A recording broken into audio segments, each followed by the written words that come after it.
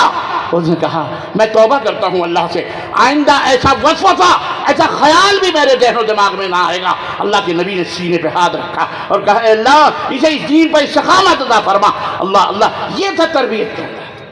بہت سارے پہلو ہیں، نکاح کے پہلو، طلاق کے پہلو، لڑکیوں کے حقوق کے پہلو، ہر اعتبار سے بہت سارے علماء نے مختلف گوشے ڈالے ہیں۔ ایک آخری بات میں کہنا چاہوں گا، اور وہ آخری بات یہ ہے، اپنی بات ختم کرنا چاہوں گا معذرت کے ساتھ، کہ اللہ کے نبی بولتے کم تھے، عمل کے ذریعے لوگوں کو تعلیم دیا کرتے تھے۔ آج ہم بولتے بہت زیادہ ہیں، کردار کے اندر کھوٹے ہیں۔ تبدیلیاں پیدا کرو، سیرت کا مطلب ہے اپنے اندر تبدیلی لاؤ، وہ تبدیلی جو محمد الرسول اللہ صلی اللہ علیہ وسلم نے مکے کی سرزمین پہ کی تھی۔ اللہ ہم سب کو سیرت رسول بیان کرنے، سننے، سمجھنے اور اس کے مطابق اپنی زندگی کو، اپنے گھر کو ڈھالنے کی اللہ توفیق عطا فرمائے، اور ہم سب کو کتاب و سنت پر عمل کرنے والا بنائے، آمین یا رب العالمین۔ وصلی اللہ علی نبینا محمد وعلی آلہ وصحبہ اجمعین، والسلام علیکم ورحمۃ اللہ وبرکاتہ۔